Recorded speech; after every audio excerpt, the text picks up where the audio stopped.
तन्मात्राओं ने मार दिया इसको, पंच विश्वाओं ने मार दिया इसको। शब्द, स्पर्श, रूप, रस, गंध, ये 5 विषयाएं सबके साथ हैं साहब, यही हमें मार रही हैं रोज। तो अंधकारी को भी मार दिया, भूत बन गया, प्रेत बन गया। गोकर्ण जी जब वापस आए तो देखा प्रेत डोल रहा इधर से उधर। तो श्रीमद् भागवती कथा प्रेत पीड़ा विनाशिनी, श्रीमद् भागवत की कथा मात्र से ही प्रेत की पीड़ा का विनाश होता है। यद्यपि प्रेत व्रेत हम मानते नहीं, लेकिन भागवत जी कहती हैं तो हम मानते हैं कि प्रेत, पर प्रेत कोई जीव जंतु है ऐसा मैं नहीं मानता। प्रेत तुम्हारी वृत्ति है। इन माई आईज आपकी जो वृत्ति है, आप ही प्रेत हैं, खड़े प्रेत। हम वो भूत कहां जाके देखें? तुम्हारे जैसे भूतों को देख करके तो हम भभूत हो गए, इतने बड़े भूत और प्रेत। तो प्रेत पीड़ा विनाशिनी भागवत ज्ञान है, भागवत भक्ति है। जब ज्ञान और भक्ति से व्यक्ति समृद्ध हो जाता है तो उसके भीतर में जितनी भी आसुरी वृत्तियां हैं, प्रेत की वृत्तियां हैं, वो समाप्त हो जाती हैं। और इसी को कहते हैं प्रेत की पीड़ा से मुक्त हो गया वो आदमी। अपनी दुष्प्रवृत्तियों से मुक्त हो जाना ही प्रेत पीड़ा से। 2 मिनट, हाँ कोई बात नहीं, होने दो, वो लाइव के बाद भी हमारा चलेगा। लाइव में बाकी लोग देखेंगे और हम बेलाइव करेंगे।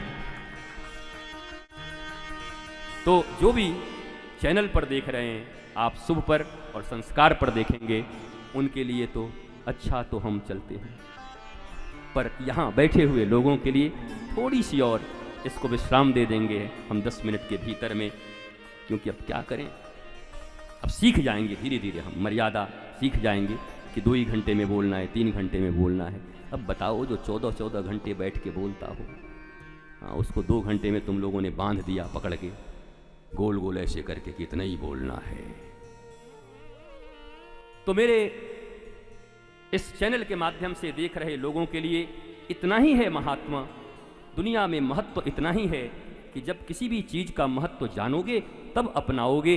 भागवत की महत्ता इतनी है, जीवन के सारे संकट, सारे दुखों को मिटा देने में भागवत की कथा ही समर्थ है। और अगर आपने इसे श्रवण कर लिया, कल पुनः 4 बजे से कथा होगी, आप सब श्रवण करेंगे।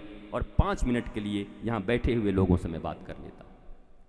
अब हनुमान जी के पास आ जाओ फिर से। तुम्हारा ये तो हो गया भागवत का महत्व, हो गया। वो धुंधकारी भी मरा, धुंधली को भी मार दिया, अपनी माँ को भी मार दिया। अब पिता को गोकर्ण जब एक दिन 1 लात मारा धुंधकारी ने अपने बाप को, तो दौड़ते हुए आए, बेटा बेटा तुम्हारे रहते हुए देखो तुम्हारा भाई मुझे मारा। बोला खबरदार। गोकर्ण ने कहा मैं महात्मा हूं, न किसी की निंदा सुनता हूं और न किसी की प्रशंसा सुनता हूं। इधर आओ पिताजी, और जाओ जाकर के धुंधकारी के चरण की पूजा करो। अरे कैसी बात करता है, पिता को लात मारा और कहता है चरण की पूजा करो। बोला हाँ, इसी घर में गोकर्ण नामक महात्मा रहता था, पर आज तक तुम नहीं आए। धन्य हो धुंधकारी का लात, 1 लात मारा और संत की शरण में आके गिर गए। जाकर के उसके चरण की पूजा करो। कि संत की बिना धोखा खाए, बिना दगा खाए, बिना लात खाए कोई नहीं जाता भगवान की शरण में। मैं ये कहता हूं कि रो रो के, धोखा खा के, सब लुट के, कट के, पिट के क्यों आओगे?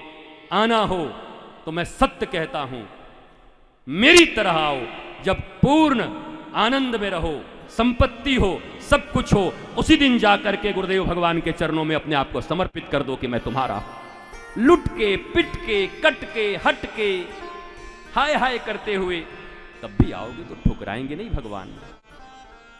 भगवान तो किसी भी अवस्था में तुमको स्वीकार करेंगे, नंद नंदन हमेशा स्वीकार करेंगे।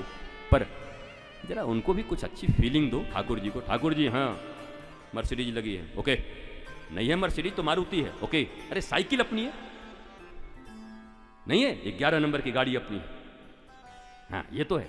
आपके पास आया ठाकुर जी, वस्त्र हैं, तिलक हैं, भोजन बढ़िया चकाचक करते हैं, आपके पास समर्पण करने आए। ठाकुर जी बोलेंगे वाह, दुख में नहीं आया, आया है सब कुछ होते हुए समर्पित करने के। लेकिन लुट पिट के भी जाओगे तो रक्षा कर ही देंगे, पर लुट पिट के जाने की जरूरत नहीं है। आपको जाने की जरूरत है प्रसन्नता के साथ, गुरु गोविंद के चरणों में समर्पित हो जाओ। सब ठीक है तो नहीं जाएंगे, और गड़बड़ होगा तो जाएंगे। तो दुनिया वाले भी पहचानते हैं, तो वो भी तो पहचानते होंगे कि ठोका पिटा के मेरे पास आया। इसलिए अच्छी अवस्था में ही जाइए।